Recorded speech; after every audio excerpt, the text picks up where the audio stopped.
You heard our conversation yesterday, right? My eldest son and his wife are coming back home for the birth of their child. So I need you to move your stuff out to the yard. Excuse me? You can't have kids anyway. You don't help with my son's work, so the least you could do is make some room. But I'm paying $20,000 in rent.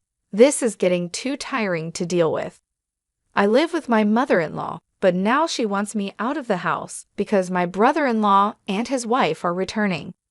My mother-in-law, brother-in-law, his wife, and my husband. This house is full of problems. I've been trying to keep things running smoothly, but it's becoming a hassle to think about it all. I'm done thinking. Okay, I'll leave, but I can't just put my belongings in the yard. I'll come back later to pick them up. You're leaving? Thank you, that's a big help, my mother-in-law said, ignoring my pleas. I started packing my things and left the house. 7 seconds after stepping out the door, I took out my phone and called a junk removal service. Once I stopped thinking, no one could stop my actions. I'm Rachel, a 43-year-old IT consultant. My husband, Eric, is also 43 and runs 4 restaurants. We're both 43, and people often assume we've been married a long time and have a kid or two, but we're actually newlyweds. We both lived as workaholics and didn't marry until this age. I had given up on marriage just before turning 43, but a random visit to a bar after work changed my mind. Is this your first time here? He asked. Yes, that's right. I had been curious about it for a while, but it was hard for me to go in alone because the place is so stylish. But I worked hard today, so I decided to go in as a reward to myself. I was relieved to find a counter where it was easy for a loner to spend time. We have many women who come alone, so feel free to visit anytime. My husband Eric chatted with me with a smile. I sat at the end of the bar.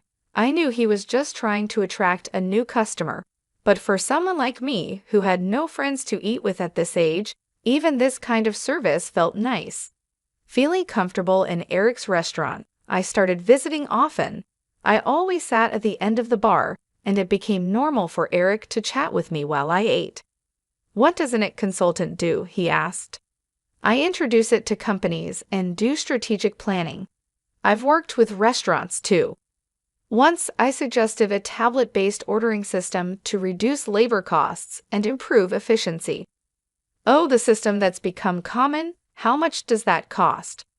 For a place like this, it would cost about this much, I said, punching numbers into my phone calculator and showing him the screen. No way, that's too much for a small business like mine. Eric shook his head and hands vigorously.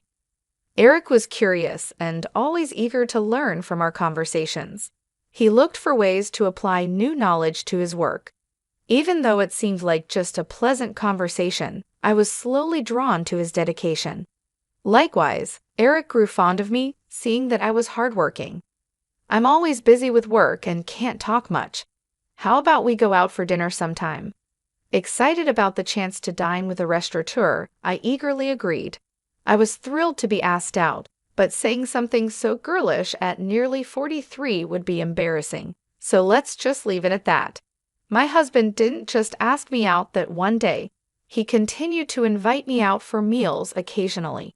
It's natural for adult men and women who frequently dine together to develop a romantic relationship. We started dating, and 3 years later, as we both turned 43, we decided to get married. Feeling shy about being a bride at 43, I asked my husband to skip the wedding ceremony. We just took some photos of us dressed up. After we got married, I moved from my apartment to my husband's house. His house is a 4-story building with a garden and parking, located in a high-end area. The rent is apparently around $2,000. My husband was living there with his mother. Some might think it's unthinkable to live with a mother-in-law right after getting married, but I'm 43, so I didn't mind much. Plus, my mother-in-law is 71, and my father-in-law has passed away, so living together seemed necessary. When my husband suggested living with his mother, I immediately said it was okay. But after starting to live with my mother-in-law, I regretted accepting so quickly. When I moved into my husband's house, besides the bedroom for us, I even got a nice office room for myself. His house seemed too big for just 2 people, with many spare rooms. Once I settled in, I asked my husband, "Why do we need such a big house just for you and your mother?" He replied, "I have a brother 4 years older than me. He left home after college, and we've mostly lost touch. He hasn't been home at all, and it's been a few years since I've heard from him. He's been moving from job to job and place to place. He's the kind of man who might get into trouble and come back to me and Mom. So we decided to rent a bigger house. I think it's a little too big, but now that I'm married and you moved in, I guess it all worked out." While unboxing my books and arranging them on the shelf, my husband talked about his brother Stephen with a smile. "It seems Stephen is aimlessly hopping from job to job, but my husband doesn't think badly of him. Don't talk about that kid. What if he really comes back?" My mother-in-law appeared at the doorway of what would be my office, seemingly checking on us. It appears she doesn't have a good opinion of him, unlike my husband. It's understandable for a mother to be cold towards an eldest son who shirks his responsibilities. However, I'm worried that my husband and my mother-in-law might clash over his brother someday. Also, I'm not too fond of you either, Mom. Come on, we're going to live together now, so stop saying things like that. I'm not saying you should leave. I just need to make things clear from the start, my mother-in-law said as she walked away, her slippers making a padding sound. "I'm sorry, I'll talk to her," my husband said. "It's okay. I got a similar talk when we met for the wedding. I'll build a relationship with your mother as we live together," I replied, taking a book from my husband's paused hands and placing it on the shelf. "It seems she doesn't like my age. I'm 43, so it's not impossible to have children, but I guess it's a challenging thought. Also, Eric's elder brother Stephen is not married and has no children, so there's a high chance that my mother-in-law won't get to see her grandchildren. That's why she's disappointed and wishes Eric had married someone younger. To her, Stephen, who doesn't fulfill his role as the eldest son, and I, who can't fulfill my role as a wife in her eyes, are probably the same. I understand her feelings, but I can't change my age." Once the move was finished and our married life began, my mother-in-law's coldness towards me became clear. She ignored me when I spoke and tried to avoid me. It's a bit lonely, but since there's no harassment or physical violence, I guess it's okay for now. I could build a relationship with her over time. My bigger concern is Eric. "Are you okay with your work?" I asked. "No, it's pretty bad. I need to take action soon, but it's tough to arrange the finances," Eric said, sitting at the dining table with his head in his hands. I stopped doing the dishes and sat down in front of him to listen. These are tough times. Prices are soaring, expenses are climbing, and customers are tightening their wallets. There's no end in sight. If this keeps up, I might have to close another one of our stores, he continued. About a year into our marriage, the situation at Eric's restaurants worsened. One of the 4 stores had already closed, and it seemed another might have to shut down too. Seeing Eric's troubled face made me feel distressed, but my mother-in-law seemed unaffected by these troubles. "You're Eric's wife, but you don't help out at the store. You just do your own job. Can you really say you're fulfilling your role as a wife?" My mother-in-law overheard our conversation and hurled insults at me from her seat on the sofa. I wondered what she was thinking, but she has her own perspective. Eric has been running his own restaurant for nearly 12 years, overcoming various challenges. I believe he'll pull through this time too. You, his wife, shouldn't be making that face. Are you trying to feed into his anxiety and make him fail? "What a terrible wife," she shouted again from the living room to the dining room. Her words were filled with spite and venom. I knew she wasn't just trying to fire me up, but she wasn't entirely wrong. I took her words positively and decided to support Eric to the fullest, smiling reassuringly at my anxious husband. A year later, just as she said, Eric managed to turn the situation around and avoided closing the second store. See, I told you. A stupid wife who can't even trust her husband. Don't drag Eric down, she said. As a side effect, my mother-in-law, who had previously ignored me, started lashing out at me without reservation.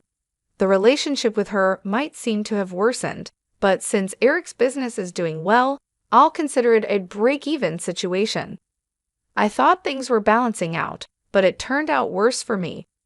Eric, having stabilized the business and with a bit more money, seemed to get carried away, and I heard rumors about his affair. What is he thinking? If there's extra money, there are surely better ways to spend it. Also, it's strange how bad situations tend to pile up.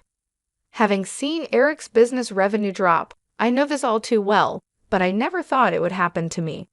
Eric, Steven called. His girlfriend is pregnant. That's great news. She's a 33-year-old who worked at the same bar as Eric. They asked something. What? You're being so formal all of a sudden. Steven is a freelancer, and so is his pregnant girlfriend. With a baby on the way, they're struggling. They asked if they could move into this house and if they could work at your restaurant. I was thinking about how to confront Eric about the affair when my mother-in-law came into the living room and started talking to him.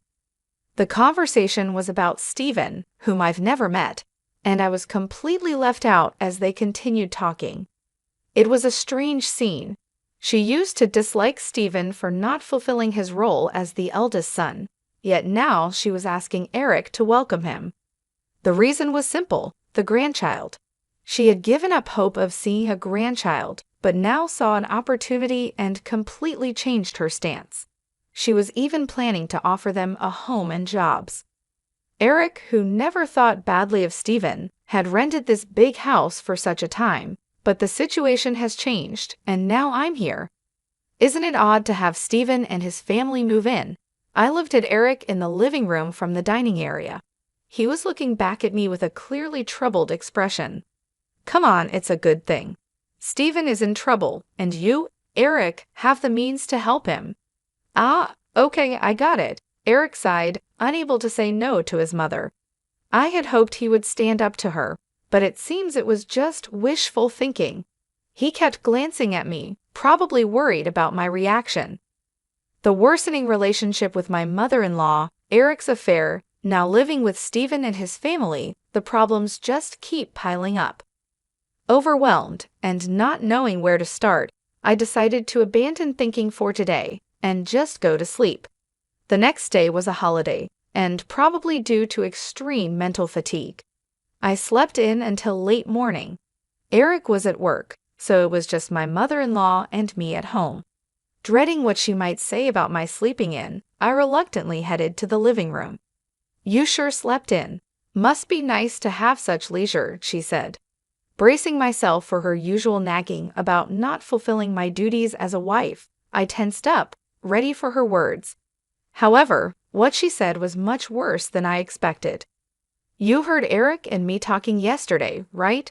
Steven and his wife are coming back for a maternity leave visit, so move your stuff out to the yard. Excuse me, was I still groggy from sleep? Did she really mean I should live in the yard, or was she telling me to leave the house? You can't have kids anyway, and you don't help with Eric's work, so you should at least make room for Steven and his family. We have 2 spare rooms left, so if you leave and your office is free, we can have a bedroom and a nursery for Steven's family and a storage room for their stuff. Don't you think the room count and usage are just perfect? It seemed she was indeed telling me to leave. A storage room for Steven's family. I'm being kicked out to make room for something that doesn't even seem necessary. Originally, I was allowed to use the office because there were spare rooms. I don't mind losing the office. A bedroom for Eric and me is enough. Steven's family can live here without me leaving. Realizing that my mother-in-law now sees no reason for me to be in this house as a wife, since she can see her grandchild, I thought about the $20,000 I was paying in rent. I'm too tired to deal with all this. I decided to clear my mind and rest. silent with my mother-in-law. The only sound in the living room was the ticking of the clock. Okay, time to leave. After resting my mind, I decided it was too much trouble to worry about what happens to Eric, my mother-in-law, Steven's family, and their future. I chose to leave the house. Understood. I'll leave. I can't put all my belongings in the yard, so I'll come back later to pick them up. You're leaving? Thank you, that helps, my mother-in-law said, pleased. Ignoring her, I started packing my things and left the house. 7 seconds after stepping out the door, I took out my phone and called a junk removal service. My decision made after stopping my overthinking couldn't be stopped by anyone. Let them all regret this choice later. I left the house. I decided to stay at a hotel for a while. I had called the junk removal service, but they needed some time to prepare. This worked out since I wanted some time too. 3 weeks after leaving, I rented an apartment and started living alone. I haven't heard from Eric since then. He probably thinks I'll come back eventually. The thought of Eric taking the current situation lightly infuriates me. However, today is the day after his restaurant's day off. I expect a call from Eric when he visits the restaurant for lunch prep. Hey, what's going on here? The restaurant is completely empty, just as I thought, Eric called. I could explain over the phone, but it would be more efficient if your mom was there too. I'm heading to the house now. Can you come back? You can't open the restaurant anyway, right? I couldn't help but laugh before hanging up, amused by Eric's reaction. He must be quite shocked. Still chuckling, I started getting ready to leave. When I arrived at the house, my mother-in-law started yelling at me. What on earth is this? The restaurant's fridge, cooking equipment, tables, all the important stuff is gone. You did this, didn't you? Do you think you can get away with this for free? It seems Eric had explained half of the situation. There was an unfamiliar couple in the living room, apparently Steven and his wife. They looked confused and anxious, not fully grasping the situation and my mother-in-law's extreme anger. Why would you do such a thing? The restaurant can't operate now, my mother-in-law screamed. It's my restaurant, so there shouldn't be a problem with me starting the closing process or having the items I bought disposed of by a junk removal service, right? I replied. Huh? Your restaurant? What are you talking about? My mother-in-law asked. Why don't you explain, Eric? You haven't told your mom, have you? You remember that I still have the main restaurant and the second branch, and the second one was in a financial crisis, right? Yes, of course. You worked hard to turn it around, changing the tables, chairs, signboard, the restaurant's atmosphere, bringing in new cooking equipment, expanding the menu, and replacing the fridge and freezer to accommodate the new menu, right? Well, about that, Rachel actually paid for those expenses. What? What do you mean? Hearing Eric's words, my mother-in-law looked perplexed. She seemed to be trying hard to understand, but probably lacked the full information to grasp everything. Eric continued looking uncomfortable, like he was holding back from saying more, but it was clear this was going nowhere. I decided to explain everything. Before turning 43, I was single and working in it consulting. We didn't have a wedding ceremony, nor did we buy a new house after getting married, so I had saved up quite a bit of money. I lent Eric $400,000 to help turn around his struggling second restaurant branch. $400,000, but you can't just hand over such a large amount of money to your spouse, right? That's why I decided to buy the rights to the second branch and become its owner. I left most of the management to Eric, so there wasn't much for me to do as the owner. The only change was that Eric shifted his focus from the main branch to the second one for its recovery. When Eric's restaurant was in crisis, I showed my concern alongside him. It was when my mother-in-law yelled at me for not showing enough trust in my husband that I decided to support Eric to the fullest. My form of support was giving him the money I had saved during my single years. Eric, is this true? She asked. Yeah, it's true. She said it was okay if I failed and wasted the $400,000. She gave me the money, but since it was such a large amount, if it was going to fail anyway, she suggested becoming the owner. The plan was to pay back the borrowed $400,000 from the restaurant's earnings, but it was simpler for Rachel to become the owner and have the restaurant's income go directly to her. It also meant that she could decide whether to close the restaurant or not. It's a lie. Can something like that really happen? My mother-in-law exclaimed. I understand it's hard to believe hearing this all of a sudden. That's why I brought some evidence. I spread documents like the business license, transfer of rights agreement, and lease agreement on the table, proving that I was the owner of the restaurant. My mother-in-law's face turned red as she confirmed my name on those documents. Why didn't you say anything about this? You always talked about how you believed in Eric and how the restaurant was recovering, right? Even before we got married, you always encouraged Eric like that.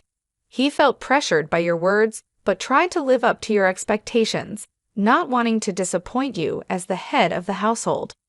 You're pretty cold to people like me and Steven who don't fulfill their roles, right? That's why Eric couldn't tell you he borrowed a large sum of money from me. He could have just told me, she protested. That's why Eric couldn't speak his mind, because she gets upset easily. People like my mother-in-law often don't realize they're putting pressure on others. They might think it's just a small thing to say, but for the one under pressure, it's a huge burden, not something they can easily talk about. And even if they did speak up, she would likely be disappointed and start complaining. It was essential not to let Eric's spirit break under her constant jabs, especially when the restaurant was finally turning around. That's why I kept quiet too. But I really wished she had refused when Steven and his family were coming back. Probably Eric thought it was work-related and agreed without thinking much. Mom, Rachel, I'm sorry. This situation is my fault for not being decisive enough.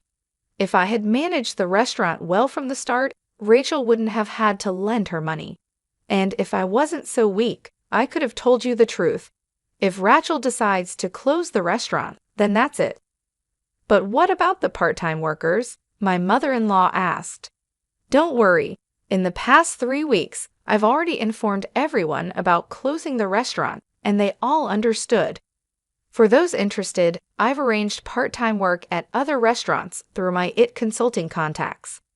That's a relief. That was my only concern. So everyone was in on this. Rachel showing me an empty restaurant as a surprise, and everyone keeping the closure from me?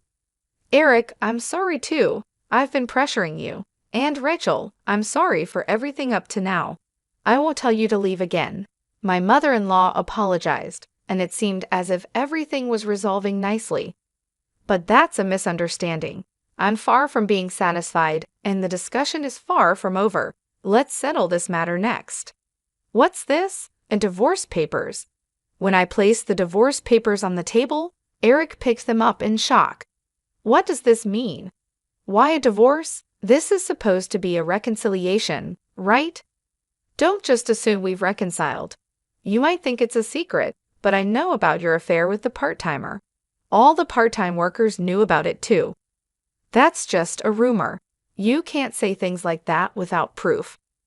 I displayed an image on my smartphone that a part-time worker had sent me and placed it on the table amidst the scattered documents. This is a photo of you entering a hotel. It was taken by one of the part-timers. If you leave the restaurant together and walk towards the nearby hotel district, anyone can take such evidence, not just the police or detectives. Did getting the second branch back on track give you too much confidence? You really got carried away as the owner of the restaurant.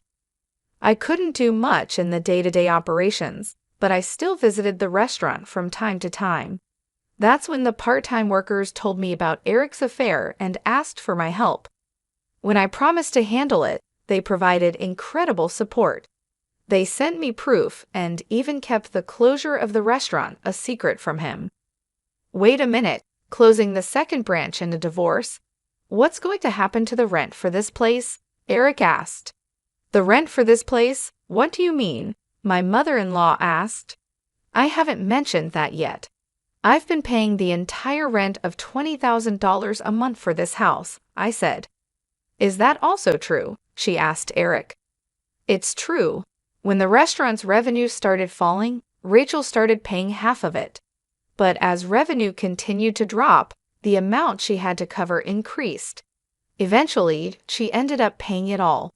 $20,000 a month is the same as my salary, so I paid all the rent, and Eric covered other living expenses like food and utilities.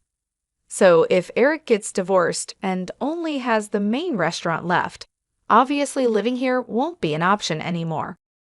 Eric and my mother-in-law seemed deflated after hearing my words. They slumped as if they had exhausted themselves in a boxing match. Stephen and his wife, now somewhat understanding the situation, hesitantly joined the conversation. What does that mean? We came back here and can't live here? Stephen asked. Wait, Stephen, this is different from what we heard. We thought everything would be fine once we got back home, his wife said. Sorry, Stephen. Right now, I don't have the means to help you with a restaurant or a house.